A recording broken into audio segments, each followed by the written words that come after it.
Ang ganda ng worship. Amen. No? Amen. Yeah. First, ano yun? Sino nagsasabi na hindi maganda ang worship? Ang ganda-ganda ng worship. Amen. Goosebumps. Anointed yung worship team natin. We're so blessed, no? Kasi bumili talaga sila ng gitara. Di namin sinabihan. Si Lord siguro. Amen. Amen. Amen. Amen. Lahat ng resources ginagamit pala kay Lord. So, hallelujah. A blessed Sunday, SSF family. Kamusta ang week nyo? Kamusta ang laban? Kamusta ang fight? May strength pa ba? May strength pa ba? Alam mo, dahil nandito kayo kasi i-renew nyo yung strength nyo with the truth, with the Word of God. And kung na-renew nyo yung strength nyo with the Word of God, you are already victorious. Can you say to the person next to you, you are victorious? Say, you are Yes, you are victorious. You are victorious. All of you are victorious. Hallelujah. Amen, amen, amen. Glory to God. Darius siya, Darius. You are Darius. You are Darius. Si Kuya Darius. Amen. Amen. Ready na bang lahat? Kinig? Sarap daw ng tubig. Gusto ko, i-absorb yung teaching para ma-renew kayo, para malaman niyo kung ano yung victory sa side ni God. Hello? Hello? Yun. Amen, amen. Satan is attacking the basic unit of the society. The family. The family. Satan is attacking the finances, your finances. Satan is attacking your relationship with God. Your health. Kaya nagkakasakit tayo because, alam mo si Satan, full-time yan na devil. Pero, we have always victory in Christ Jesus. But if you don't pray, you don't read the Word of God, hindi ka equipped sa Word ni God, hindi mo malalaman na you have victory.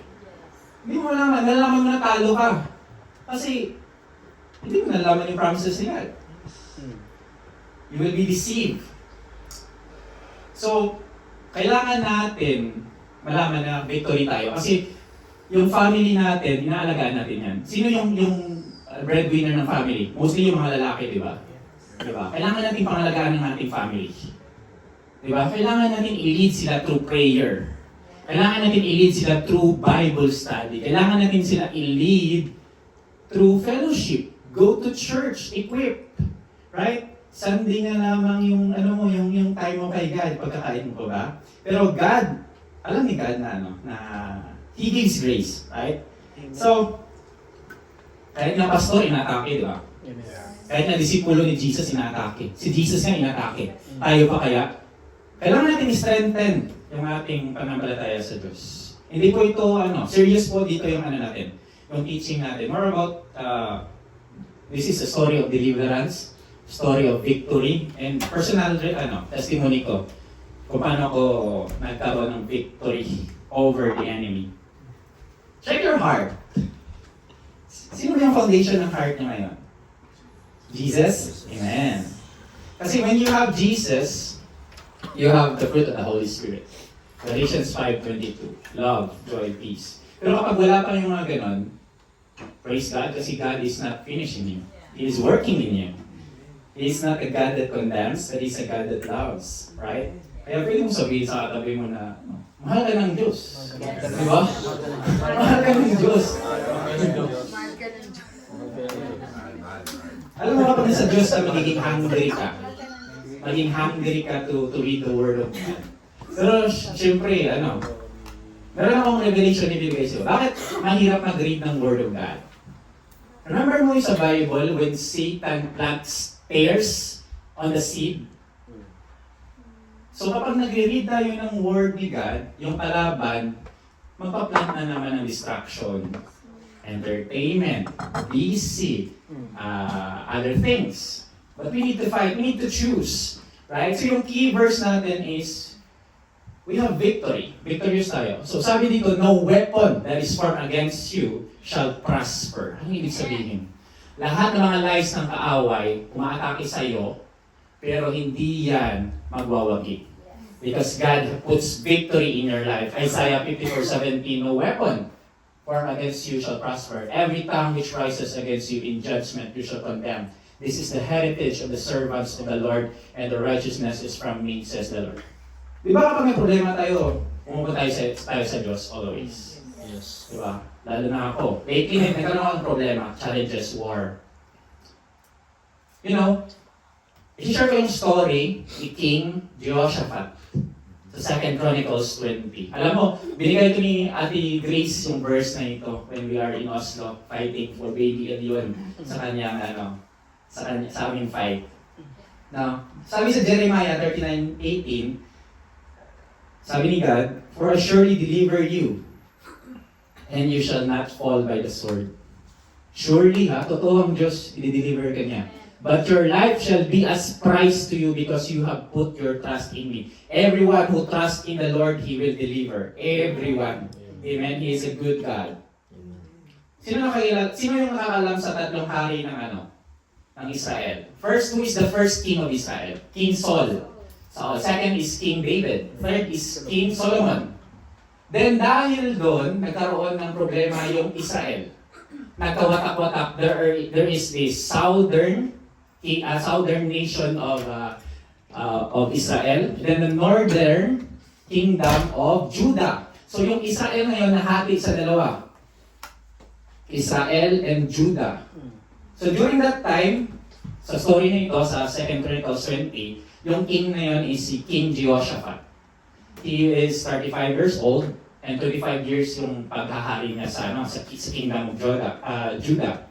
Then sa kingdom of Israel naman, si King Ahab. Alam mo si King Ahab, very wicked. Pero king siya. Very, evil, kung yung Bible nag-describe. So, I do believe that this preaching is more about narrative. More on kwento. Kwento lang ito yung natin. Kwentuhan lang tayo dito. And as King Jehoshaphat fighting physical attack, tayo naman ngayon is experiencing spiritual attack. Ephesians 6:12, di ba? For we do not wrestle against flesh and blood, but against principalities, against powers, against the rulers of the darkness of this age, against spiritual hosts of wickedness in heavenly places. Totoo po yung spiritual warfare. Kaya nga, di ba? Ito, ko lang to. Ito yung mga experience ko. Di ba? Kapag mag-pray na tayo, mahirap mag-pray. Kapag mag-worship tayo, bigla lang tayo nagkakasakit. Because Satan is attacking us. Mostly. Hindi natin kasalanan. But the devil is attacking us. But we have the victory over with God. Pero sometimes, yung sakit hindi naman mostly from spiritual. I wanna emphasize on that. So sabi sa 2 Chronicles 20, 1-4, it happened after this that the people of Moab, kung meron kayong Bible, nandiyan yan sa 2 Chronicles 20, sa NLT, ito yung King James yung ginamit ko. That the people of Moab with the people of Ammon and others with them beside the Ammonites came to battle against Jehoshaphat. Then some came and told Jehoshaphat saying, a great multitude is coming against you. Ngayon, si King Jehoshaphat, before, nakipag-alliance siya kay King Ahab. So be careful tayo kapag nakipag-alliansa tayo sa mga wicked na tao. Kasi makukurap yung yung personality natin. Ngayon, by the grace of God, hindi pinarusahan ni God si King Jehoshaphat. He gives mercy and grace. So ngayon, he was feared. Di ba sinabi dito, yung Moab at saka yung Ammon and Meunites were going to attack the land of Judah, King Jehoshaphat. Then nakita ng iba na mayroong great multitude that coming towards the kingdom of Judah. How many of you here are worried when problems arises, when finances arises, with problem, with difficulties sa mga friends natin, sa pamilya natin? How many of you are very worried? Worried po ako, always. Worried po ako. Last 2 weeks ago, we are so worried with our child, Elion. Alam mo ba? Si Elion hindi, tumas yung jaundice niya. It came to 46 tumaas. So, na-worry kami. Yung asawa ko, akala niya, syempre nag-search yung asawa ko, akala niya may liver disease. So meron, alam mo naman sa TikTok, may biliary atresia, yung nag-yellow. You know, the faith of my wife is very strong. But I do believe that those war na pinagdaanan namin, it's a testing on us and also it's a sign of victory in believer. You know, alam mo kapag always ka nag-think about negative, nag-think about worry, kina-cover yun yung faith mo kay God. Hindi mo makikita how good God is kasi nag-worry ka, nag-negative ka. Alam mo anong ginagawa mo? Nagiging susceptible ka to do solution on your own strength. Totoo po yan. Alam mo anong ginawa namin with my wife? Punta ka ng doktor. Siyempre, okay, punta ng doktor. Search agad ng ganito. Usap sa mga friends. Ano bang solusyon? Hindi pa naman namin alam kung ano yung problema. See? Hindi namin alam kung anong sakit ng baby ko. But we do believe that healthy siya. Pero siyempre may mga signs, di ba? So, tingnan mo dito. So, from beyond the sea, from Syria, and there is Hazazon Tamar, which is En-Gedi, verse 3, and Jehoshaphat feared. Nagkaroon din kami ng fear. Tao din kami. I made mistakes, kaya pray for me po, hindi pa ako perfect. And set himself to seek the Lord and proclaim a fast through all Judah. So Judah gathered together to ask help from the Lord and from the cities of Judah. Thank you po, dahil nag-pray and fast kayo po para sa amin.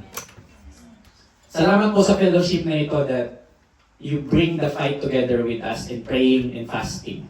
Salamat po sa lahat ng tumulong to pray and fast. Totoo po yung prayer and fasting. Very powerful tool po yun to please God. And I'm so thankful dahil when you pray and fast, binibigay ni Lord yung kanyang promises, yung kanyang deliverance during that time. So ito, pakita ko sa inyo. Ito yung Israel, divided yun sa two kingdom, may Jerusalem sa taas, sa ilalim Judah. Ito yung Ammonites, Moabites, and Edomites. So ngayon, yung tatlong ito, aatakihin yung kingdom of Judah. Kasi yung tatlong ito is pagan nations. They do believe in their own gods. Hindi sila nagbibilib sa one true God. Right? Sa the God of Abraham, Isaac, and Jacob. And ngayon, eto yung tatlong nation na ito, gustong sakupin yung Israel. Siyempre, alam naman natin yung Israel is the apple of the eye of the Lord, right? So I wanna give 7 lessons sa life ni Jehoshaphat paano magkaroon ng God's victory, deliverance. First is prayer and fasting. Totoo po yan yung prayer and fasting. Marami pong nagpa-practice ng prayer and fasting ito. Kung need mo ng deliverance ni God, gusto ng Diyos na i-seek mo siya through prayer and fasting. Bakit kaya? Prayer and fasting. Kasi when you pray and fast, dinideny mo yung self mo, yung body mo. Then your spirit is uplifted. Magiging aroma yan ngayon sa Diyos. Parang kape. Masarap amoyin ng Diyos. Ngayon, ang gagawin ng Diyos, yung anak ko nito, nagsisakripisyo siya. Sinisik niya ako, truth. So, yun yung ginawa ni King Jehoshaphat. He was feared. And he set himself to seek the Lord and proclaim a fast through all Judah. Kaya last 2 weeks ago, nag-proclaim kami at sa Ate Grace ng fast.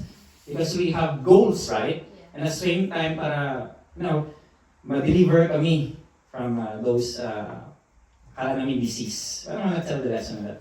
On Mark 9, 28 to 29, and when he had come into the house, his disciple asked him privately, "Why could we not cast it out?" So he said to them, "This kind can come out by nothing but prayer and fasting." Ngayon, yung disipulo ni Jesus, pinalabas ni Jesus, okay, punta kayo, heal the sick, cast out demons. Ngayon, yung mga disipulo, hindi nila makast out yung demons. Kasi sabi ni Jesus, it will be cast out through prayer and fasting. Kasi yung spirito dapat makast out through spirit, not flesh. Amen? And I do believe that each one of you here, binigyan kayo ng authority ni God, right? So malapit na mamatay si King Jehoshaphat during that time. Kasi, nagkaroon siya ng kasalanan kay Lord. First, sin, nag-alliance siya kay King Ahab. Second, hindi siya nakinig sa prophet ni God. Yung prophet ni God na true prophet niya doon time is si Prophet Micaiah. Alam mo, di siya nakinig doon. Third, pinaniwalaan pa ni Jehoshaphat yung 400 false prophets kaysa sa yung totoong prophet nila. So yun yung kasalanan ni Jehoshaphat. Pero alam mo, si Jehoshaphat nag-repent siya. And he acknowledged na hindi niya kayang labanan yung tatlong nation na yan without the power of God. Ayan. So sometimes, worry tayo sa problema natin, especially sa work, no? Sa mga disease, worry tayo dyan. And alam mo, nung nalaman namin na tumataas yung jaundice niya ni Baby Lilo, pray lang ako ng pray. Hindi ako mostly naniniwala sa doktor or mostly sa mga medical thing. Skeptic ako konti when it comes to. Pero I do believe that God is using them now. So, nag-overthink ako, kahit ano na lang, hawa na ako sa wife ko, nag-overthink din yung wife ko. Then, nagkaroon kami ng away ng wife ko regarding with ng gagawin sa bata. So, kapag nag-overthink tayo, hindi natin malaman kung ano yung ni God, yung promises niya, nakaka-cover yung faith natin. And it creates turmoil sa relationship niyo with your wife or husband and sa iyong relationship with God. Kasi nga, the devil is here to kill, steal, and destroy. First, he is going to steal. Ano pa isi-steal ng away? The Word of God in your life. Alam mo, hindi kaya nga may fellowship eh. Kasi if we are united in Christ, hindi tayong kaya kuyugin ng kaaway. Kaya ngayon, ang gagawin ng kaaway, iisahin niya tayo. He is isolating each one of us. Doon kita niyo yung predator and prey. Di ba yung predator, iisahin niya yung prey, i-isolate niya, doon niya kayang ngayon, mapatay yung attack yung prey when isolate. Kaya, I'm gonna encourage each one of you na huwag kayong mag-isolate. If merong fellowship, join. Wala problema, we're open to any one of you here. Ask. If gusto niyo ng prayer, ask lang. Kaya natin to. Amen. So, yun, prayer and fasting. So we're going to move to 2 Chronicles 25-9. So then Jehoshaphat stood in the assembly of Judah and Jerusalem. Napakalaking nation nito. Tumayo si Judah, si King Judah, in the house of the Lord. Sa templo ng Diyos before the new court. Sinabi niya, O Lord, God of our fathers, are you not the God in heaven? And do you not rule over all the kingdoms of the nations? And your hand is there, not power and might, so that no one is able to withstand you.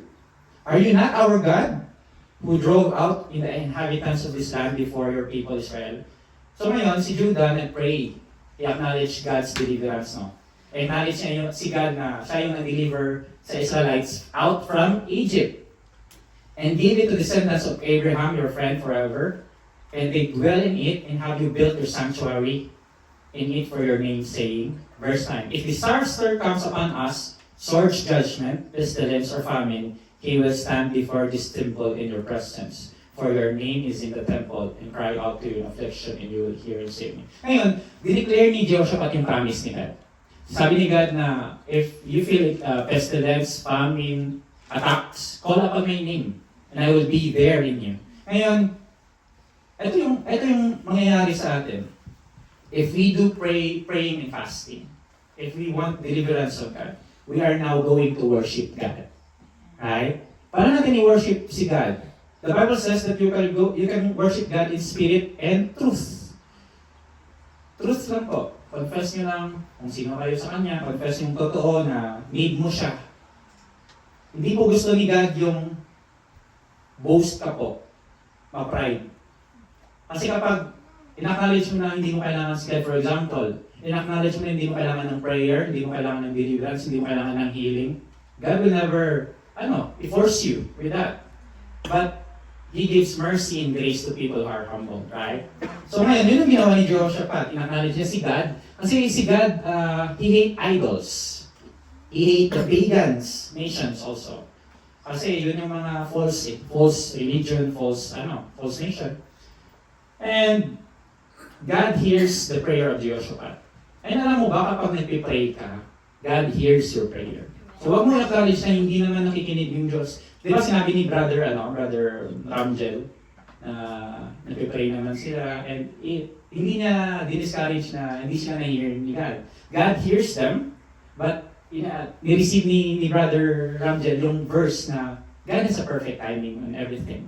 And nandito sila sa Norway, face in face, kasi may plano si God sa buhay nila. Amen? And Jesus wants to call, gusto ni Jesus na magtawag din sa pangalan niya. Kaya, most of the time, are we proclaiming God's power through worship? Di ba, ang galing ng worship natin? Very powerful. That's the way how we declare. Sometimes most of us hindi na intindihan, bakit kailangan magtalon-talon, magkumalakpak? Bakit kailangan mag-shout? Hindi mo ba naisip na true yung taong yun when he or she worship God and you are just there standing? Right? But it's okay, God is waiting for you to open your hands and sing to Him. Kasi yun yung true worship. If alam mo na ang Diyos, Father mo, magagalak ka. Diba? Yung anak mo pupunta sa'yo, ihahag ka. Amen. So spend time with God in worship. Reading the Bible, memorizing verse, sing song of praises for Him. Alam mo, naging thankful ako sa prayer and fast. And thankful ako kay Brother JR. Kasi si Brother JR hatid sundo sa akin sa airport. Thankful. Thankful ako sa inyo na sa pag-pray sa akin. Okay? Thank you. Thank you Alam mo, umiyak ako kay Lord. Nandun ako sa ospital, umiyak ako, dinala ko yung Bible ko, Lord, ano pa nangyari dito? Nagsiserve naman ako sa inyo. Now, para kay Brad Ramjel, I'm questioning God now. I'm questioning, Lord, nagsiserve naman ako sa inyo, bakit ito nangyari sa anak ko? Please, sa akin na lang yung sakit. Hindi ko alam kung ano yung sakit. Sino nag-overthink na agad ako, di ba? Kaya marami kasing attack eh. So sometimes, I'm so good in sharing sa inyo na we need spiritual warfare, we're going to be strengthened. Pero ako, I'm not good in that. I am still learning. I can still learn in you. Right? Nung pumunta kami ng Oslo, kahit sa taxi, sa bus, sa airplane, grabe yung prayer ko. Hindi ko talaga maalis na, Lord, bakit binigyan mo kami ng ganito? Pero I do believe that God is working para sa kanyang glory. Amen? Amen. So 2 Chronicles 20:10-13. And now, so diba, first prayer and fasting, second is worship. Ngayon,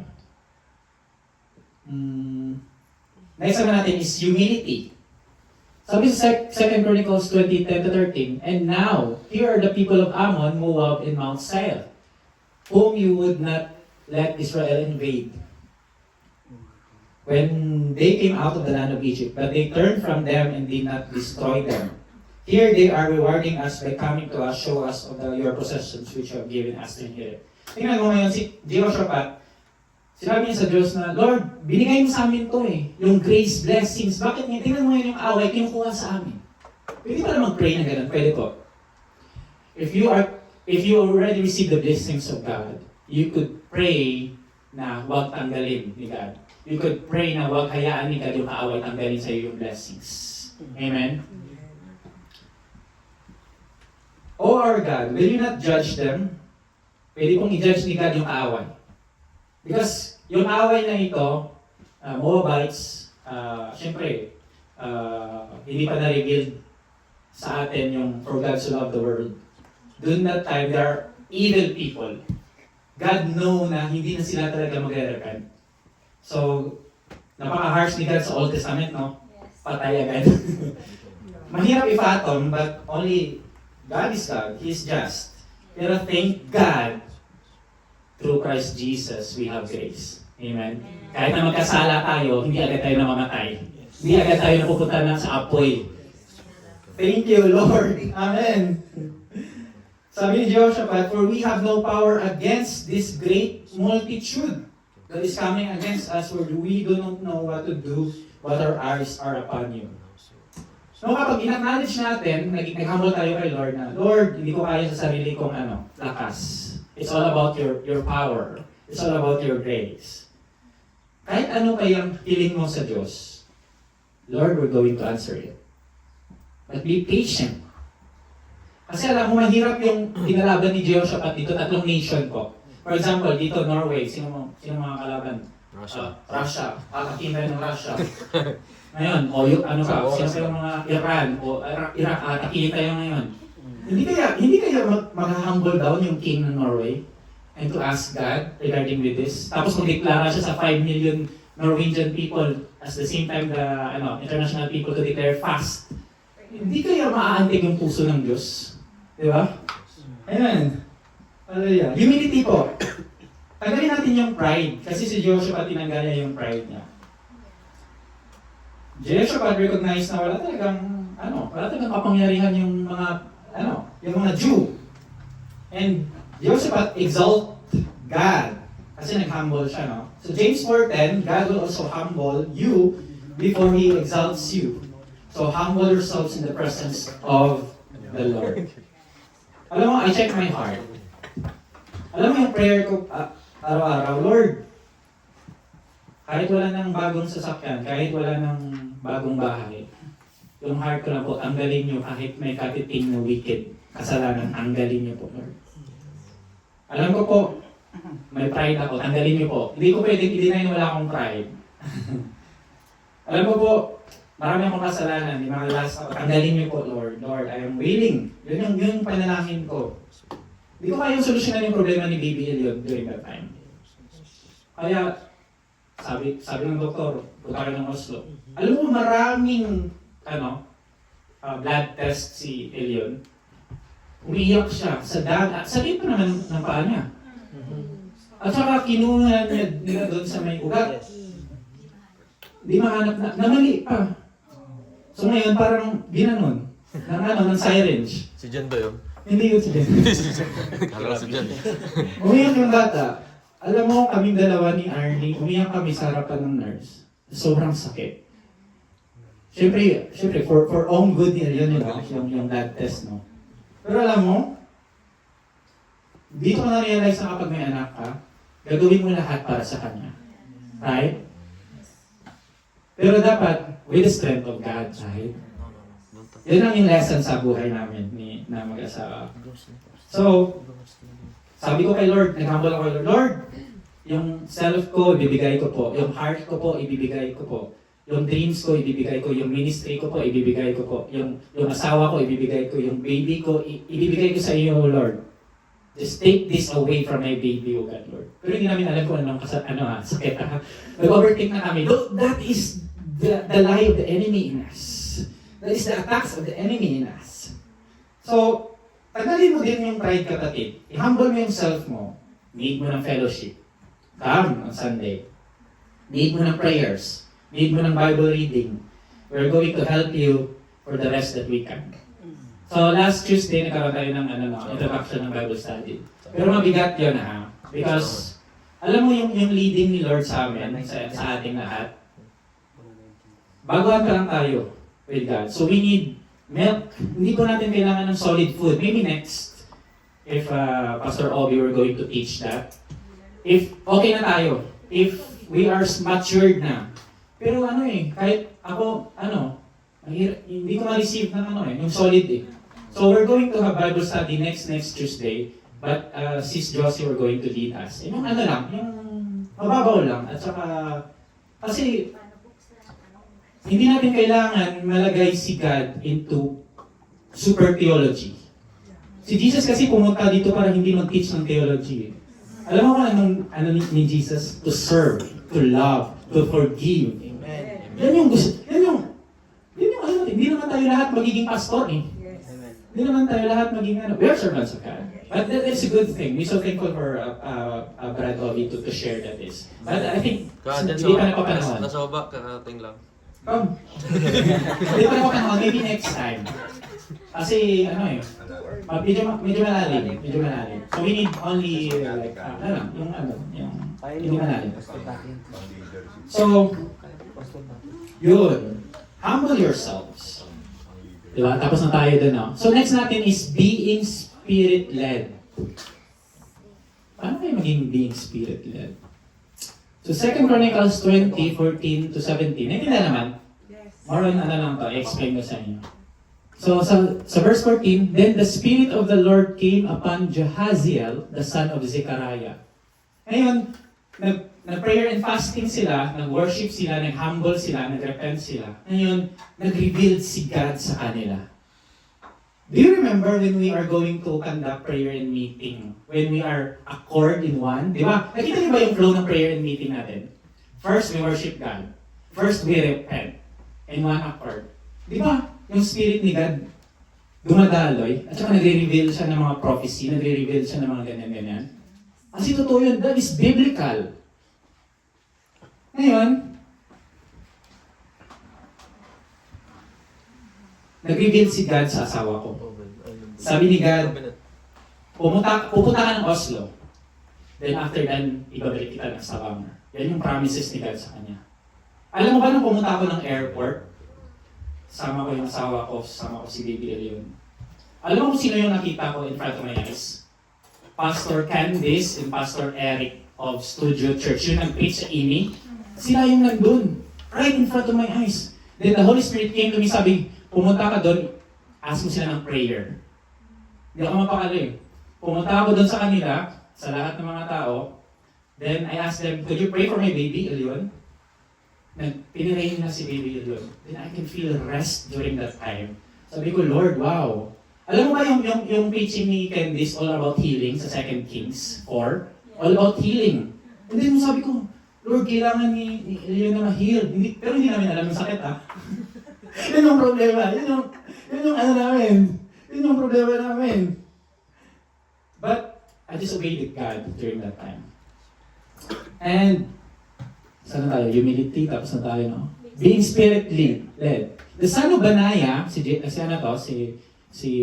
Jehaziel, the son of Ziel, the son of Mataniah, a Levite of the sons of Asaph, in the midst of the assembly, and he said, ngayon, si Jehaziel, yung Espiritu ng Diyos na sa kanya, sinabi niya, listen, all of you, Judah and your inhabitants of Jerusalem, and you, King Jehoshaphat, thus says the Lord, don't be afraid, nor dismayed, because of this great multitude. For the battle is not yours, but God's. How many of you are here have a problem? How many of you are here have many destroyed relationship, nag-overthink, pero think mo na laban mo yun, hindi laban ni God yun. Amen? Amen. Laban yun ni God, and bring it to God. Worship God and pray. Di ba akala natin mahirap? Kasi akala natin laban natin to, hindi pala. Laban ni God. So take everything into the spirit realm. Amen. Anong gagawin mo? Pray. Seek the Lord. Hallelujah. Grabe yung ano dito yung, akala ko laban mo ngayon. Grabe yung, pabalik-balik kami ng Stavanger. Sabi ng doktor, uwi muna kayo. Eh paano kapag babalik naman kami? Alas 9, alas 12 ng gabi, pumunta pa kami ng hospital. Grabe yung worry namin. Hindi ko alam na laban pala ng Diyos yun. I was open during that time. Pero may instruction, tingnan nyo. Tomorrow, go down against them. They will surely come up in the ascent of Ziz, and you will find them at the end of the brook before the wilderness of Jewel. May instruction sa amin. Pupunta kami ng Oslo. Yun yung instruction. Hindi namin alam kung ano mangyayari doon, ha? Hindi namin alam. But we obey God. So yun yung instruction sa amin. You will not need to fight in this battle. Position yourselves. Stand still and see the salvation of the Lord who is with you, O Judah and Jerusalem. Do not fear or be dismayed. Tomorrow, go out against them, for the Lord is with you. Doon ko nalaman na, siyempre alam ko naman na the Lord is with me, pero hindi ko makita eh. Hindi ko ma-feel eh. Kapag worried ka, kapag overthink ka, hindi mo ma-feel. Totoo po yun. Kaya you made things on your own strength. But thankful tayo, it's the grace of God kasi merong fellowship, merong mga leaders na nag-encourage kayo. I am so thankful for Ate Grace. Si Ate Grace po, always po nagsasend ng verse sa amin. Always po. Worship. Hindi na po kami tinatatanan. Napuno na lahat ng mga verses. And I'm so thankful sa pag-pray niyo sa akin during that time. Kahit leader po kami, may kainahan po kami. But we need the strength of the Lord. Amen. Paano ba maging spirit-led? So, naging yung Spirit of the Lord pumunta kay Jehaziel in response of Jehoshaphat prayer. Sabi sa 2 Timothy 1:7, God has not given us the spirit of fear, but of power, love, and a sound mind. Sino ba yung nasa loob mo ngayon? It's the Holy Spirit. Amen. The Holy Spirit that convicts us, helps us in prayer. So ngayon, pumunta kami ng Oslo. Nagkaroon ngayon ng scintigraphy. Alam mo ba, yung malaking machine, nilagay yung baby ko doon. Nilagay yung baby ko doon. Yung baby ko hindi pa makakain, hindi pa ganyan. Nilagay siya doon. I'm so thankful kasi sabi ng expert doon, wala naman ako makita eh. Akala namin hindi ba biliary atresia? Sabi ng doktor, wala eh. Wala akong makita eh. Alam mo, nag-fight ako, nang wala naman. Kasi God already defeated the enemy during that time. Ay, huwag kang matakot. Believe God will protect you. Kaya, sa fellowship na to, we encourage one another, right? Spiritual warfare, we encourage. So, thankful for each one of you na nagpipray sa amin. Amen. So, next natin, faith. So, meron tayong prayer, fasting, worship, humility, being spirit-led, and faith.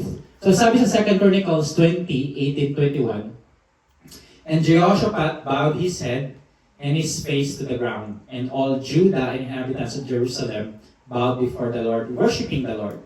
Then the Levites of the children of the Kohathites and the children of the Korahites stood up to praise the Lord God of Israel with voice and loud and high. So they rose early in the morning, nagpunta sila sa Tekoa. Si Jehoshaphat, sinabihan niya yung Judah, "Hear me, O Judah, and the inhabitants of Jerusalem, believe in the Lord your God and you shall be established. Believe in His prophets and you shall prosper." I'm so thankful sa mga tao na nandito, sa mga leaders, each one of you na nagre-remind sa amin na believe in God, believe in God, believe in God. I know that I will believe in God. Iba yung talagang ina-absorb mo eh. And we had consulted with the people. He appointed those who should sing to the Lord and who should praise the beauty of holiness as they went out before the army, saying, "Praise the Lord for His mercy endures forever." Alam mo, during the scintigraphy, nandun lang ako nagpipray. Hinahawakan ko yung kamay. Lord, nagpipray ako in tongues, nagpipray ako. Kahit anong prayer, binuhos ko na. Lord, kunin mo yung sakit nito, ganyan. Lord, praise you, thank you, oh God, Lord. Wala, ganito, I do believe, wala talaga.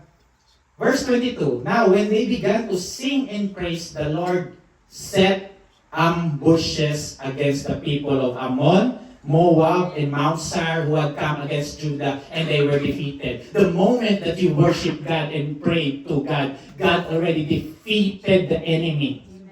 Tapos na po, the moment ang nag-pray ka, the moment that you worship God, tinapos na po. Verse 23, for the people of Ammon and Moab stood up against the inhabitants of Mount Seir to utterly kill and destroy them. And when they had made an end of the inhabitants of Seir, they had to destroy one another. Nakita mo ba na nangyari? Yung Moab, Ammonites, at saka yung Meunites, pinalaban yung sarili. Ganun pala mangyayari if we trust God and pray to God.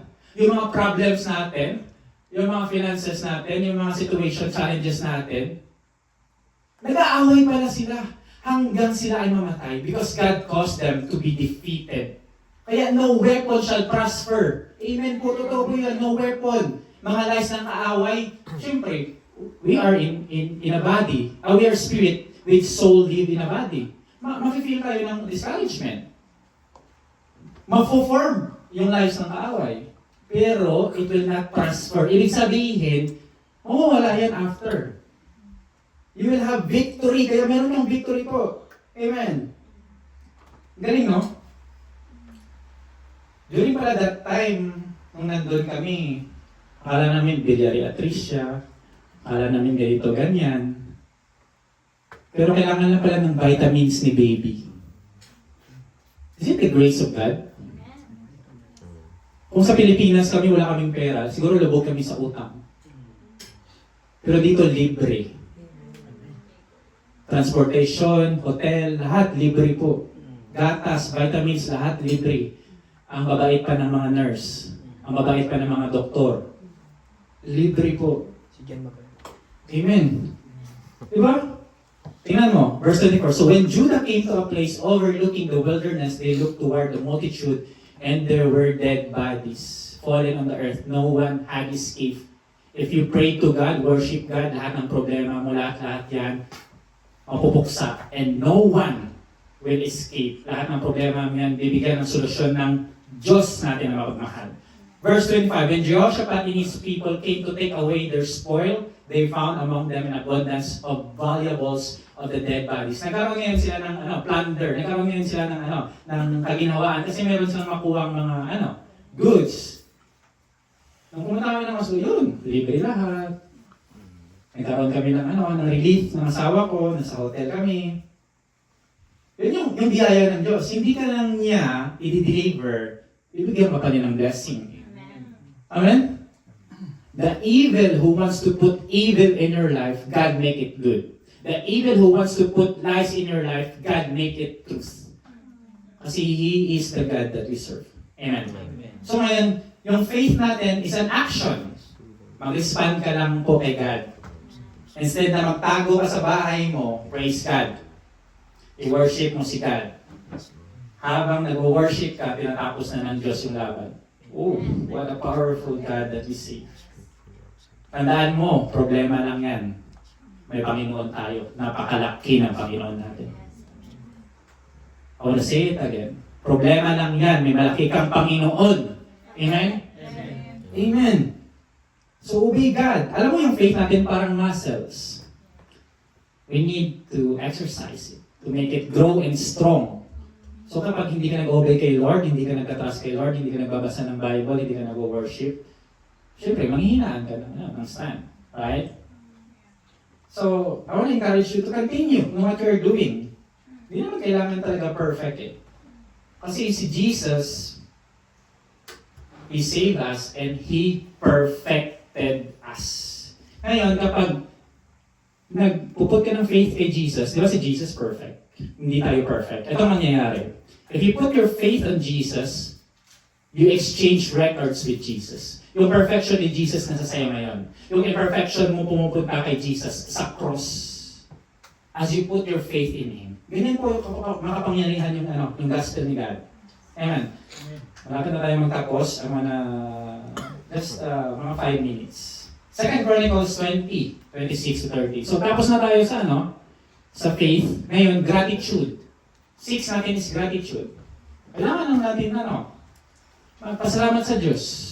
Ay yung ginagawa niyo ng magpasalamat, simple. Lord, thank you. Thank you sa pagkain. Alam mo yung Diyos kong tuwa dyan. Huwag yung sabihin na, ay, konti lang ito lang yung thankful for Lord. No, Lord, the Lord acknowledge it. Right? Verse 26, on the 4th day, they assembled in the valley of Beraka, for they blessed the Lord. Therefore, the name of the place was called the Valley of Beraka. Until this day, then they returned every man of Judah and Jerusalem with Jehoshaphat in front of them to go back to Jerusalem with joy. For the Lord had made them rejoice over the enemies. Hindi lang po deliverance ang bibigay ng Lord. Hindi lang po blessings. Rejoice. Joy po bibigay ng Diyos sa inyo.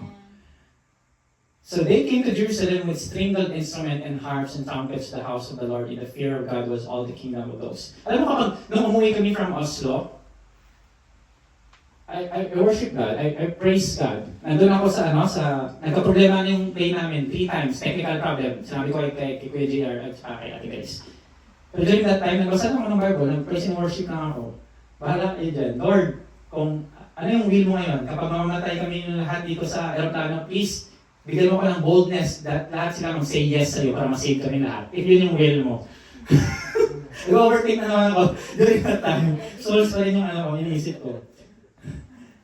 And so they came to Jerusalem, may mga instruments, and the fear of God was all of the kingdom for those countries. So they heard the Lord have fought against the enemies of Israel. Then the realm of Jehoshaphat was quiet, for God gave him rest all around. Alam mo kung ano yung prayer ni Candice at Eric kay Baby Elion? Before kami pumunta ng Oslo, that God will give us a rest and peace. Doon nag-connect lahat that God answered our prayers, that God delivers us. Amen. The people who praise God in gratitude, binibless tayo ni God. Kaya be filled by joy in praising God. Salamat po, O God, Salamat po sa lahat ng mga tao. Pasalamat po ako sa inyo. Kung walang fellowship na ito, ewan ko kung saan ako nagpupulutin. Amen. I know God will deliver me, but God put me to the right people. And you are that right people. Amen. Amen. Hallelujah. Kaya, appreciate natin yung grace ni God. Appreciate natin yung deliverance niya.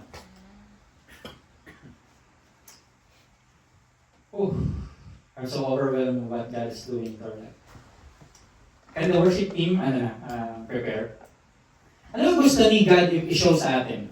Actually, yung teaching natin is 7 teaching to, pero 6 yung i-reveal ko ngayon. Yung 7 sa last. So ano ang gusto ipakita ng Diyos sa atin? The moment that hindi pa kami nakapunta ng Oslo, we are all already victorious. The moment na mag-isip ka pa ng solusyon sa problema mo, you are already victorious. Bigyan ka na pala ng victory ni God. Hallelujah. Alam mo, pag-uwi namin, akala ko victory na. Yes, I have the victory. Pero nasa hospital na naman kami ulit. Di ba tapos na kami nag-Oslo? Pumunta na naman kami ngayon ng hospital. Doon ko napagtanto that the challenges of God into our lives, that the challenges and attacks of the enemy is non-stop. Pero bakit kailangan mo magkaroon ng peace? Ano nang gagawin mo? Rejoice in Him. That even though bumalik kami ng Stavanger, I will still rejoice, God. I will still continue to praise and serve God. Di ba? Bumalik kami ng Stavanger Friday. Nagsimba pa rin ako sa Diyos. Ngayon, Monday ba yun? Tuesday? Nag-hospital kami. Umuwi kami. Ngayon, nandito ako, nag-preach. Continue to serve God. Even though, yung challenges na yan, continuous yan. Ako, sabi na ni God kay Prophet Jeremiah. Si Prophet Jeremiah kasi nag-complain kay Lord. Lord, dami kong problema, dami nangyayari. Persecution, ganito, ganyan. Sabi ng Lord, chapter 4 ka pa lang, may chapter 30 pa. Amen? Marami pang magaganap sa buhay natin. But alam mo ano yung napakaganda? God is within us. Amen? Hallelujah. Can we all stand? Hallelujah. Alam mo, I do believe God healed Elion, my baby.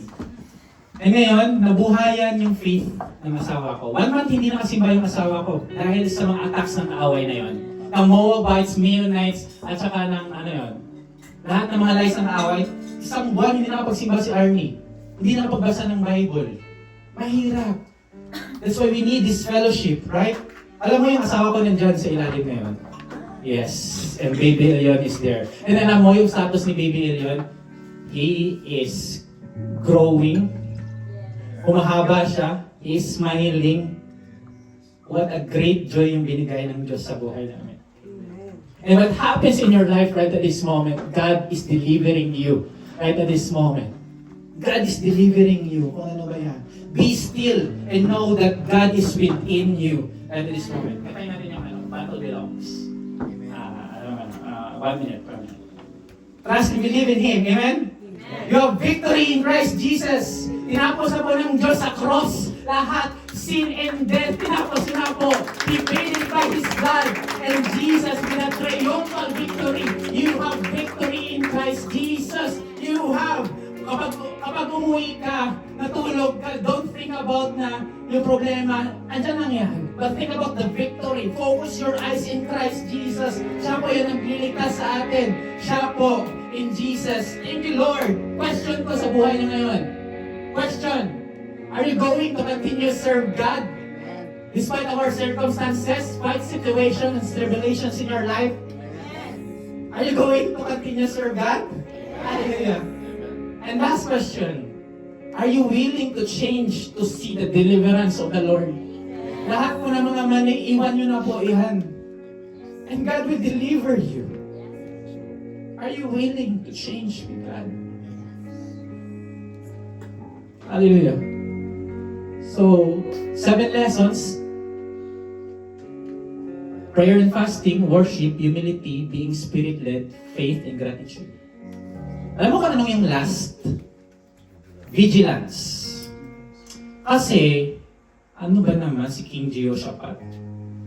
Yung ulo napakatigas. Bumalik na naman sa kasalanan. You know what is the meaning of vigilance?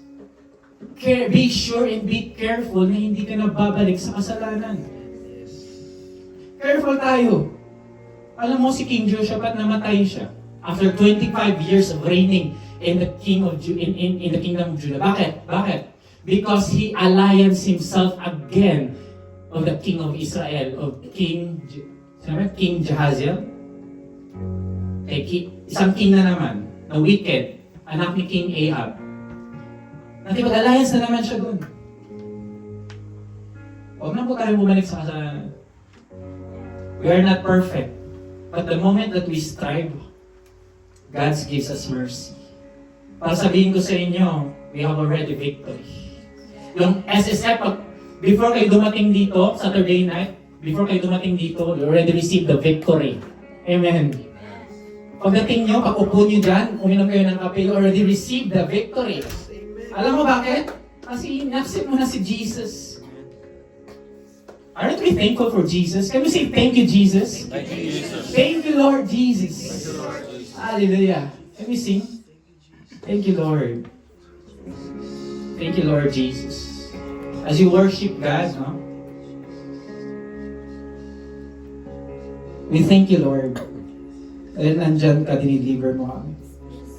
That all the attacks of the enemy, wala pong bisa. Salamat po, God, Lord. Lord, this is not sensationalism. Hindi po to legalistic.